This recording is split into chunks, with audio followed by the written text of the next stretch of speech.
Hello বন্ধুরা, কেমন আছো তোমরা সবাই? তো আজ রথযাত্রা। সকালবেলায় আমার তবলা স্যার আমাকে তবলা শেখাতে এসেছিলো, আর তারপরে আমি বেশ খানিকক্ষণ প্র্যাকটিস করছিলাম। আর তোমরা তো নিশ্চয়ই জানো, তবলার ওপর জোরে আঘাত লাগলে এটা ফেটে যেতে পারে। তাই আমি তবলার ঢাকাটা চাপা দিয়ে তার উপরে একটা বালিশও চাপা দিয়ে দিই। সবাইকে রথযাত্রার প্রীতি ও শুভেচ্ছা। তো গুরুজনদের আমার প্রণাম, আর ছোটদের আমার আন্তরিক ভালোবাসা জানিয়ে আজকের এই ব্লগটা শুরু করলাম। আর কাল রাতে আমি আমার রথটাকে দোতলার বারান্দায় রেখে এসেছিলাম, আর আমি এখন সেখানেই এসেছি রথটা সাজানোর জন্য। আর এই দেখো বন্ধুরা, আমার কিউট সামিনী রথ। বন্ধুরা, আগের বছর আমি আমার রথটা পুঁতি দিয়ে সাজিয়েছিলাম, আর এখন সেই পুঁতিগুলো এই আটা থেকে ছেড়ে গিয়ে আমার রথের ভেতরেই পড়ে আছে, সেইগুলোই আমি এখন বের করিয়ে দিচ্ছি। আর এখন আমি আমার রথটাকে উল্টো করছি, কারণ এর চাকাগুলো লাগাতে হবে। আর আমার রথের চাকাগুলো লাগানোর জন্য দুদিকে দড়ি বাঁধতে হবে, আর এই জন্যই আমি ফুটো করে নিচ্ছি। একটা সুচলু মুখওয়ালা সরু রড আর আমার হাতুড়ির সাহায্যে আমি আমার রথের চাকা লাগানোর জন্য দুটো ফুটো করে নিচ্ছি। চাকা লাগানোর জন্য আমি এখন দড়িও কেটে নিলাম। এখন কাটা দড়িটা নিয়ে দুটো ফুটোর মধ্যে দিয়ে ইনসার্ট করে নিয়ে আমি আমার রথের চাকাগুলো বেঁধে নেব, তাহলেই হয়ে যাবে। বন্ধুরা, আমাদের একটা চাকা লাগানো হয়ে গেছে, আর একইভাবে এই চাকাটাকেও লাগিয়ে নেব। বন্ধুরা, এই চাকাটাও বাঁধা হয়ে গিয়েছে। আমি তোমাদের দেখাবো আমার এই বিরাট বড় কাঁচিটার কামাল। দেখলে, রথের চাকাও একদম রেডি।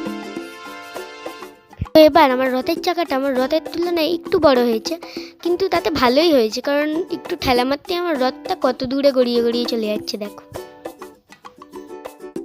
এখন আমি নিয়েছি আঠার রঙিন কাগজ।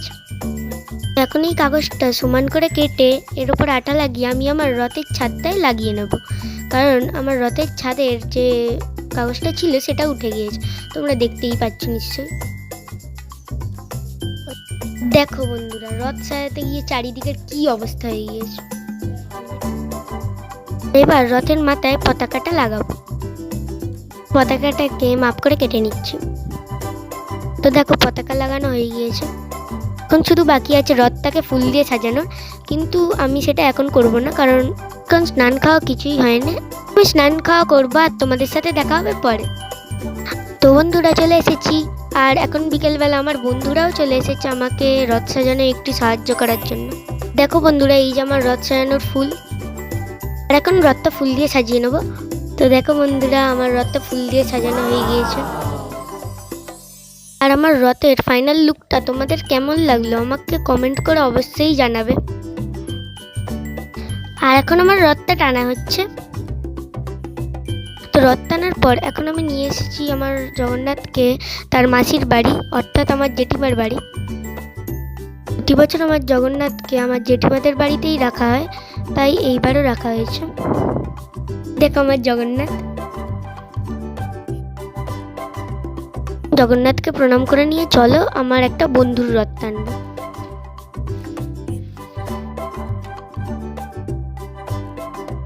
এখন যাচ্ছি আমার বন্ধুর রথটা আনতে। এখন আমার বন্ধুর রথ টানা হচ্ছে, আর এই দেখো আমার বন্ধুর রথ। এখন আমার বন্ধুর রথ টানার পর তার জগন্নাথকে তার মাসির বাড়ি রাখা হচ্ছে।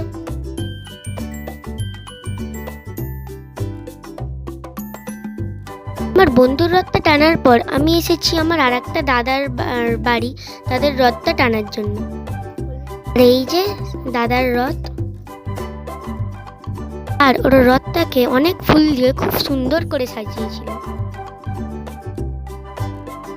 তারপর আমরা জয় জগন্নাথ বলতে বলতে আমার দাদার রথটা টানতে শুরু করলাম। দেখো বন্ধুরা, কত লোক হয়েছে। প্রতি বছর এই রথটা টানার সময় অনেক লোক হয়। আর এখন এই রথের জগন্নাথকেও তার মাসির বাড়ি রাখা হচ্ছে। আর বন্ধুরা, তোমরা হয়তো বুঝতেই পারছো আমার বন্ধুর রথ আর এই দাদাটার রথ একই বাড়িতে রাখা হচ্ছে। দেখো বন্ধুরা, দুটো রথকেই পাশাপাশি রেখেছে, আর কি সুন্দর লাগছে না দুটো রথটাই।